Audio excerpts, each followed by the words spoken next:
So when a client comes in, they have shoulder discomfort.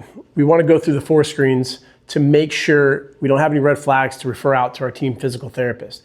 Sarah's been experiencing some shoulder discomfort, and so after we sit down, talk for a good 10 minutes, she signs the waiver and consent for soft tissue. One of the first things I'm going to look at when it comes to the shoulder is thoracic mobility. There's 12 bones in the thoracic region, and we should have roughly 45 degrees of rotation up to about 60. And if we do not, then that's going to steal range of motion from the anterior side. Remember, with pain, you can be experiencing discomfort on the anterior side, and it could be because your thoracic mobility sucks. If you don't have optimal range of motion, it could start stealing range of motion from your neck, it could start stealing from the lumbar. You could have low back pain because you don't have optimal range of motion in the thoracic region. So this is just one of our go-to low-hanging fruit drills that we can screen to see if we have that optimal range of motion. And if we do not, then we can do some soft tissue work. So Sarah's gonna lay on her side. I call this the cuddle position. Now open up as much as you can. As far as you go, go, go, go, go, go, go. Now you can see this is what we call a false positive because she's borrowing from the low back. So what I want to do, come back over here, is I want to lock out that lumbar region. And it's probably the biggest mistake I see with this test is we just have them open up and we do not lock out the lumbar region. So I'm going to put my hand right where her belt would be, and I want her to open up. So now when I lock out her lumbar region, you're going to see that she's extremely restricted here. So what I would like to see, hop up Sarah, is the ability to talk through this. So if I reach over here, you're gonna reach across with your top hand, and you should be able to go straight on the ground. And you notice how my voice has changed. My thoracic rotation could improve, but it's significantly better than what Sarah had. If your client cannot talk in this position, they cannot own movement. So if we try any type of rotation exercise, it's gonna be restricted. And we're only as strong as our weakest link. For a lot of your clients that do foam rolling in the mid-back, very similar to your calves, they're just gonna give themselves a big hug and go back and forth. So give yourself a big hug and go back and forth on the thoracic region. Good, it's not that impactful. If you have your client stressed in this position, it can cause some neck discomfort. So Sarah, I want you to put this behind your head, and that's just gonna support their neck. Then I'm gonna get over your client and you're gonna go back and forth a little more aggressively. Don't get too excited with this view right here. We're gonna go back and forth. And this is just a lot more aggressive. And we're gonna open up that mid part of the back for a good 30 to 45 seconds. As I make a joke at the seminars, #1 rule, don't have eye contact. It makes it creepy if you're looking at your client. So we'll go back and forth for a good 30 seconds. Now, Sarah, what I'd like you to do is put your arms straight up, protract. Now see if we can get our elbows to touch the ground. Come back. I'd like to see 5 to 8 reps with this. Protraction, coming back, retraction. Neck is nice and supported. Good, all right. So this is one of the drills I like to do for thoracic rotation with a band. With adduction in the inner thigh, you're gonna lock out the low back. If you don't have this, people will just tend to rotate through their pelvis, and we don't want that to happen. So Sarah's gonna move this hand towards me, trying to keep this one locked. And we're just trying to open up and get that new range of motion under load. Keep this one nice and taut. Really open up. 2 more reps, 1 and 2, nice, let's switch sides. Within the workbook at the seminars, as well in the slides with this course, you will see that we need to check both sides to make sure that total arc is there. Keeping this one anchored down, open, open, open, really come through that mid, 1 more, and good. So we do the soft tissue, and then you choose 1 or 2 drills. Usually for the first time I meet someone, 1 is enough, and then you're gonna wanna load it up and get into the CCA. As you're working with someone, and if you're noticing that we're not getting the range of motion that we would like, you could throw in a second one. One of my favorite ones to do is get into a deep squat, and then work with a PNF variation, proprioceptive neuromuscular facilitation. So your client is gonna open up. Then what I want Sarah to do is drive her elbow into me, drive your hand into me. 3, 2, 1, and then we're gonna get a little more range of motion by opening up.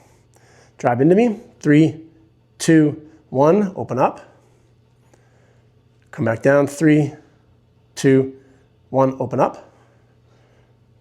And now let's try the other side. Get that full range, and then you're gonna drive in, 3, 2, 1, open up. Drive, 3, 2, 1, open up. And each time I'm putting the pressure for that isometric contraction at a different spot. 3, 2, 1, open up. And good. The first time I do this test on my client, I will do those drills, and then I want to see if we get a new range of motion. Hold on one second. And so if you do, you found the recipe. You do not need to test and retest every single time your client comes in. So if this was the first time meeting Sarah, I would test and retest. If there's a discrepancy and then the drills increase that range of motion, the next time that they come in, you would start with the soft tissue and then you would get into the correctives, improving mobility and stability. So let's lock out that lumbar region and see if we get an improvement with her range of motion. Go. Definitely feel like she's at a lower position here, whereas before she was a little bit up here. So I feel like this would be a pretty good idea that she has limitations within her thoracic. So next time she comes in, we foam roll, we get into a stability and mobility drill, then we get out there and lift some heavy weight. One other thoracic drill that I really like to do that you can do by yourself is you get into this quadruped position right here, and we're gonna sit down. So by sitting down, you're gonna lock out that low back. You'll see people just wrench through it and they're actually rotating through their lumbar region. We have a little bit, like 5 to 15 degrees, but I want to eliminate this if the issue is the thoracic. So then I'm gonna have her take her left elbow, put it on the left knee, and then we're going to cup the ear and open up. And this is gonna be just a true thoracic exercise. Come back down.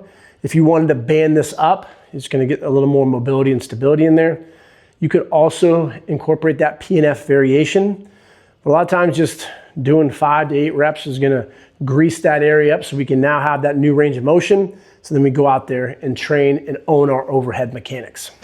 Now that we've eliminated thoracic rotation as a limiting factor, if we pass that on both sides, then I want to screen how the humerus is working. We should be able to get to 160 degrees of humeral flexion, very similar to the test that we did earlier, but I'm not worried about optimal range of motion for the test. I just want to see if they can pass that by getting their hands overhead. So this is a little more advanced.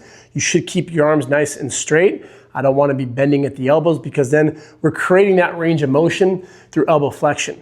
So you can do this on the wall if you like, or if you have a mat or a massage table, that's fine. I don't want to see an anterior tilt and a thoracic arch. If I can get my hand back here, as you can see with her, that's not optimal. If she did have that rib flare, I would have your hands come up. I would compress this down and then have your client come nice and slow until you notice that increase, and then that's where you would stop. So that's where the point would be. She has great humeral flexion, as you can see.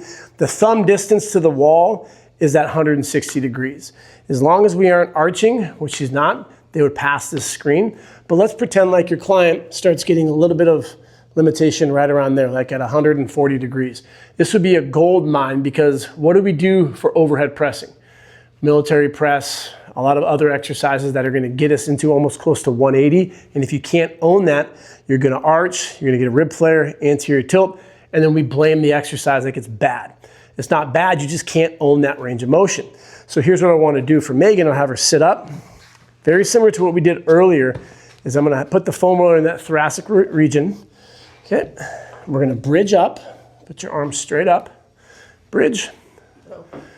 And then I'm gonna give her a kettlebell and we're gonna load this new range of motion.